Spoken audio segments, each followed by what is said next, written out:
जय श्री राम, वंदे मातरम, भारत माता की जय। मेरे प्यारे दोस्तों, एक चिंतन का विषय मैं आपको बताता हूँ। बहुत बड़ी चिंता का विषय है, हो सकता है आपके लिए ना।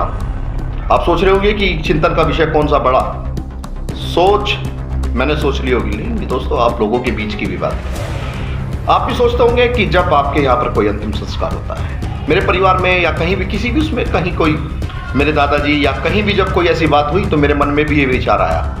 जब उनका अंतिम संस्कार हुआ तो मैंने भी सोचा, यार क्या इतने से लोग ही अंतिम संस्कार में शामिल होते होंगे। लेकिन कभी मैंने इस चीज का चिंतन नहीं किया कि मैं कितना लोगों के उसमें जाता हूं। हम लोग बात करते हैं दूसरों के से, हम बराबरी करने की कोशिश करते हैं विशेष समुदाय के लोगों से। लेकिन मैं विशेष समुदाय के लोगों को इस चीज के लिए बहुत बधाई देता हूं कि वो लोग एकजुटता से रहते हैं। आप वो लोग 24 करोड़ वो 14 करोड़ होने के बाद भी वो इतनी बड़ी संख्या में शामिल होते हैं, और हम 100 करोड़ होने के बाद भी हम तुच्छ एक छोटी सी मात्रा में रह जाते हैं। इसका कारण पता दोस्तों क्या है? इसका कारण है हमारी दी हुई गलतफहमियां। वो गलतफहमियां कैसी? जब उनके धर्म में छोटे बच्चों को बताया जाता है, छोटी सी उम्र से वो धर्म के लिए जब उन्हें बातें दी जाती हैं, सिखाई जाती हैं, जो भी अच्छा बुरा सिखाया जाता है, और हमारे उसमें भी जो भी अच्छा बुरा सिखाया जाता है, क्योंकि मैं किसी के धर्म की बुराई नहीं करता। उनको सिखाया जाता है कि जब भी कभी किसी का शव यात्रा जाती हो या किसी के मरने की जानकारी मिले तो अपनी दुकान बंद कर दीजिए, अपना काम बंद कर दीजिए, चाहे वो मजदूर हो, चाहे वो एक प्रॉपर्टी डीलर हो, और क्या है वो कितना भी बड़ा व्यापारी हो, उसको बंद कर दीजिए और सबसे पहले जाकर के उसकी अंतिम यात्रा में शामिल होइए। और इसी कारण आपको दिखता होगा कि बहुत बड़ी संख्या में जाम लग जाता है दोस्तों जब वो लोग अंतिम यात्रा निकलती है। लेकिन जब हमारी अंतिम यात्रा निकलती है तो बहुत छोटे से लोग, ये भी कैसे, अगर मैं ऐसा भी कहूँ कि केवल परिवार के लोग रह जाते हैं तो ये कोई बुरी बात नहीं होगी। खानदान के लोग रह जाते हैं, रिश्तेदार रह जाते हैं तो ये कोई बुरी बात नहीं होगी। इसका कारण पता आप जानते हैं दोस्तों? इसका कारण है कि हम लोग जब अपने धर्म की चर्चाएं करते हैं अपने छोटे छोटे बच्चों को, पहली बात तो हमें इतना समय होता नहीं है कि हम अपने सनातन धर्म के छोटे छोटे बच्चों को अपने धर्म की बातें बताएं। हम उन्हें बताते हैं जीन्स कैसे पहनी जाए, हम बताते हैं कि मतलब हीरो कैसे बन सकते हैं।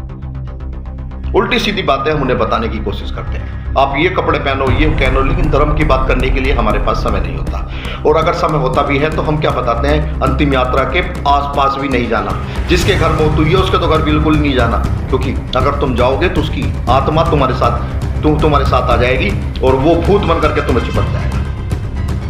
जबकि दोनों मंत्र देखिए, वो लोग कहते हैं कि अंतिम यात्रा में शामिल होना है, और हम कहते हैं कि अंतिम यात्रा में, अंतिम संस्कार में उसके घर के आसपास भी नहीं जाना भाई, क्योंकि भूत चिपट जाएंगे। तो ये गलतफहमी अपने बच्चों के दिमाग से निकालिए और अपने धर्म के बच्चों को बताइए। आप 100 करोड़ हैं दोस्तों, और 100 करोड़ लोग क्या कर सकते हैं आप इस चीज के बारे में। तो मैं, ये एक दुख का विषय है, एक चिंतन का विषय है। आप जब भी आपको समय मिले, ना समय मिले तो रात को लौटने के बाद सोचिएगा, जैसे मैं सोचता हूँ, और इस पे अपने परिवार के बच्चों को भी बताइए कि अंतिम यात्रा में अगर हमें कहीं भी पता चले कि किसी भी सनातनी के यहाँ पर मृत्यु हुई है तो उसके घर जाइए, उसके परिवार को शोक संवेदनाएं प्रकट कीजिए, उसके सांत्वना दीजिए, क्योंकि ये केवल उसके साथ नहीं। इस चीज को सोच लीजिए, अगर आप किसी पे असर नहीं कर सकते तो ये सोच लीजिए कि आज आप उसके घर जा रहे हैं तो कल वो तुम्हारे घर आएगा, क्योंकि ये सभी के साथ होना है। ये सच्चाई है, कड़वा सच है, इसको सबको स्वीकार करना होगा। और अगर आप इस चीज को अपने परिवार के बच्चों को समझाते हैं तो दोस्तों वो दिन दूर नहीं कि आपकी संख्या भी अंतिम यात्रा में बहुत ज्यादा होगी। जय हिंद, जय भारत। मैं इस चीज के लिए चर्चाएं कर रहा हूँ और मैं आशा करता हूँ कि आप भी इस चर्चा को बढ़ाएंगे। जय हिंद। सचिन कटीक, आपका छोटा भाई और संगीत सोम जी का सेवक।